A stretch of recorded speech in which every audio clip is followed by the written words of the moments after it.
Can we all get along?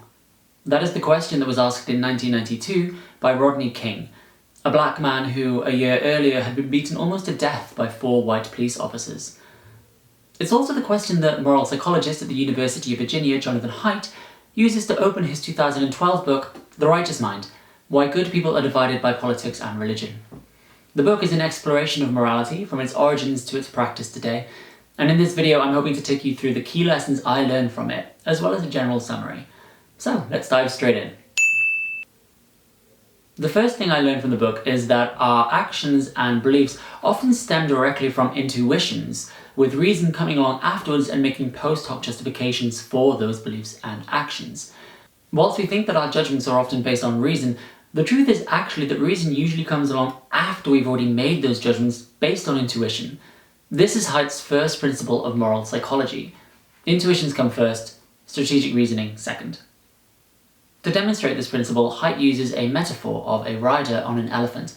The rider is our logical and critical reasoning self that has evolved to serve the elephant, which is our emotional, intuitive, passionate self.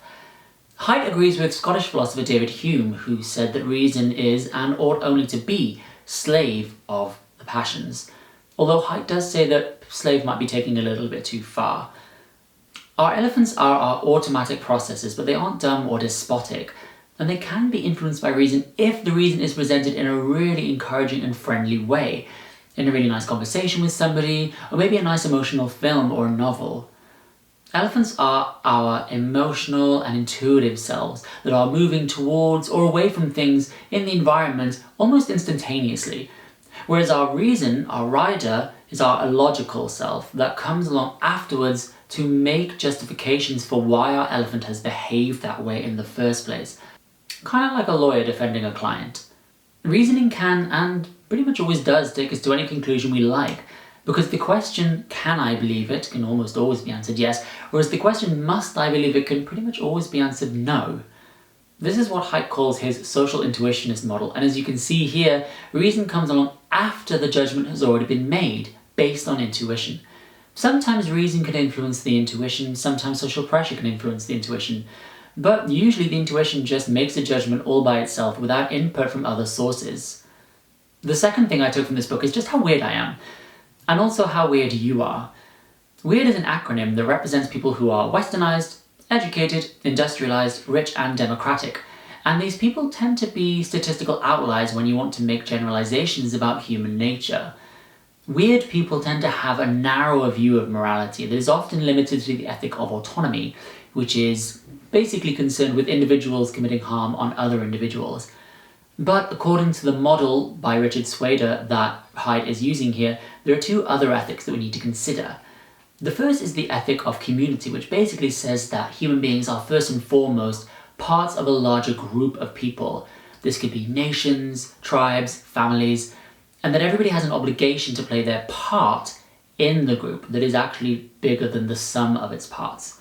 The other ethic we need to consider is the ethic of divinity, which basically says that human beings are first and foremost temporal vessels into which a divine spark has been placed by a divine source.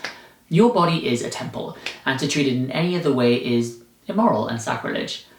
So, how should we really be looking at morality? Well, that's the third thing that I learned from this book. There's so much more to morality than I first thought. This is Haidt's second principle of moral psychology. There's more to morality than harm and fairness. In this part of the book, Haidt presents his moral foundations theory. Moral foundations theory is a theory that says that there are 6 foundations upon which morality can be said to be based. These are, firstly, the care-harm foundation, which evolved as a way for us to care for our children, thereby ensuring genetic survival. We have the fairness-cheating foundation, which evolved as a way to make sure that we could cooperate cohesively with other members of our group without getting exploited. The liberty-oppression foundation evolved as a way to make sure that not one person tried to dominate, not one person tried to take control of the group. If anybody tried to, we usually started to resent them, often excluding them from the group and sometimes even killing them. Next we have the loyalty-betrayal foundation. This one is pretty easy to understand. If you are loyal, and you have a group of people that are loyal, that group is going to behave more cohesively and thereby outcompete other groups. Whereas if they are pretty prone to betrayal, then your group isn't going to be that long-lasting. We also have the authority subversion foundation, which evolved as a way to ensure that we could form long-lasting and stable relationships with other people within hierarchical societies and groups. Finally, we have the sanctity degradation foundation, which evolved as a way to make sure that we could deal with pathogens, parasites, as well as things like the omnivore's dilemma, which essentially says that omnivores, human beings for example, need to seek out new foods, be curious, whilst remaining wary enough of them to make sure that they're safe. The Sanctity Degradation Foundation also allows us to deal with more symbolic things.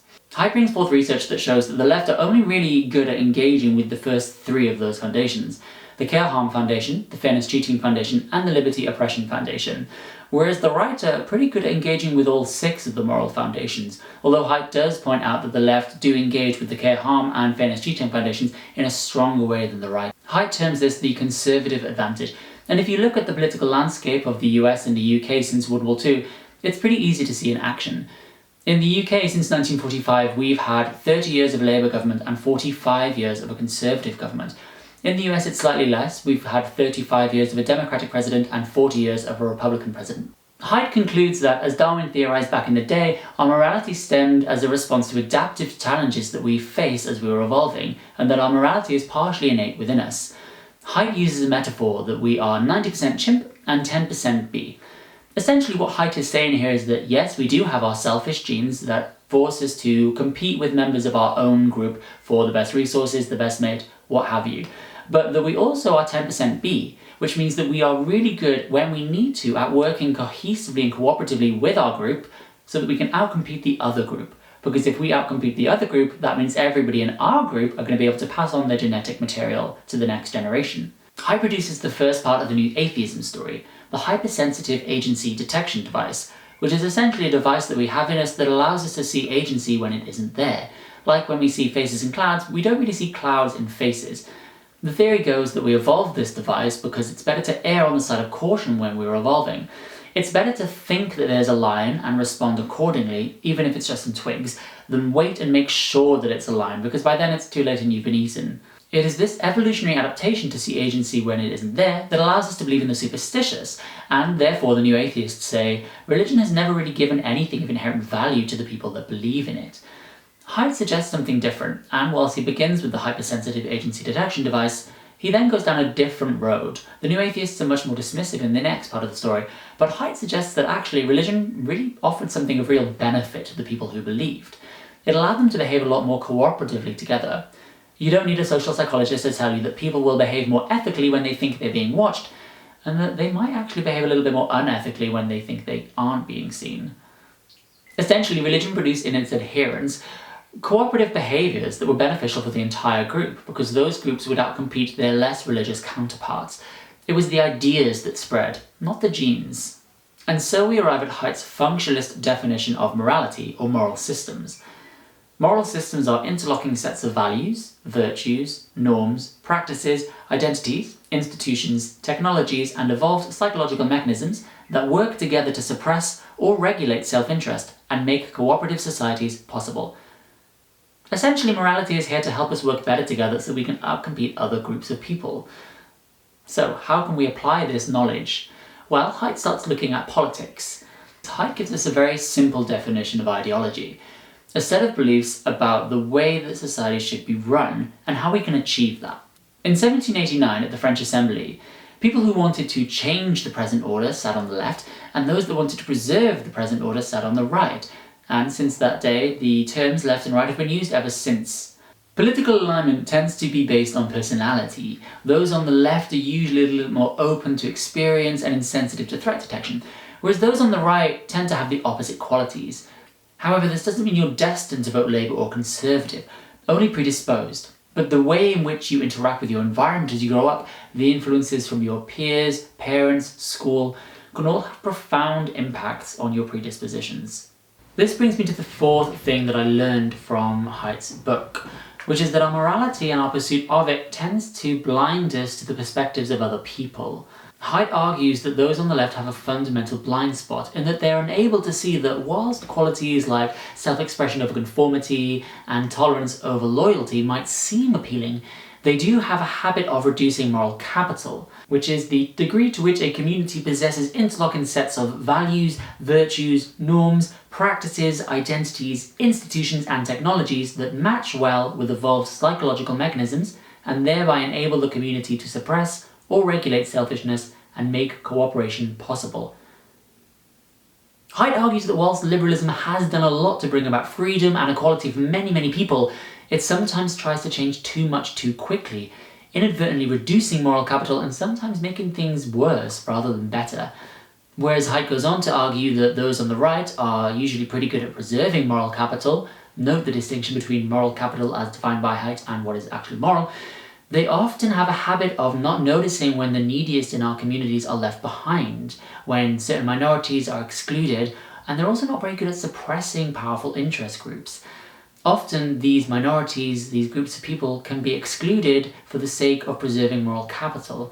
They don't necessarily know when it's time for genuine change and reform. This is Haidt's third principle of moral psychology. Morality binds and blinds. It binds us together in tight-knit groups that allow us to cooperate cohesively and outperform other groups.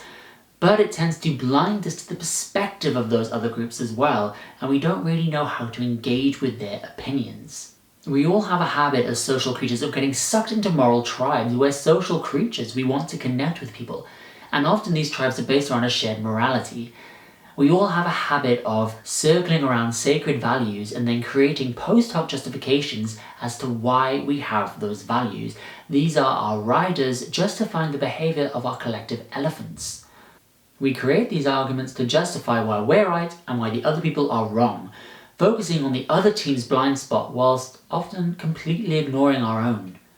John Stuart Mill said, "A party of order or stability and a party of progress or reform are both necessary elements of a healthy state of political life."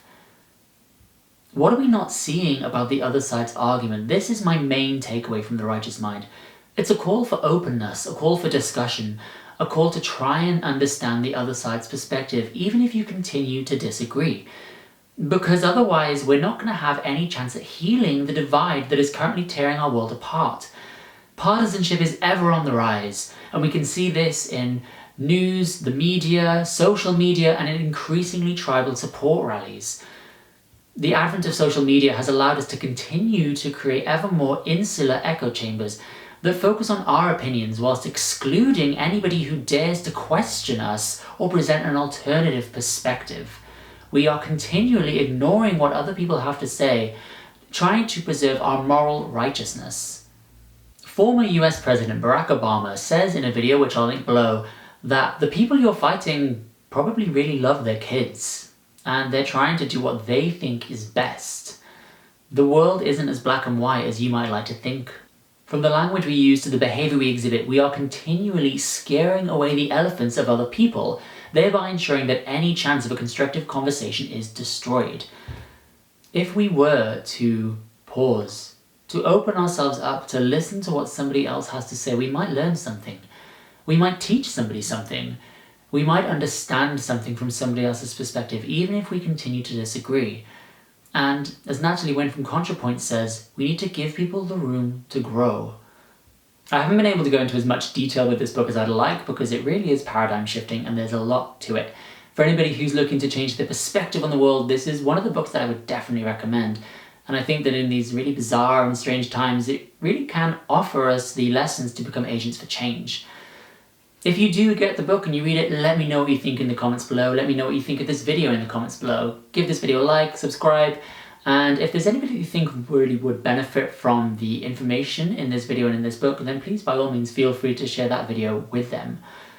As Haidt concludes at the end of his book, we're all stuck here for a while, so let's try and work it out.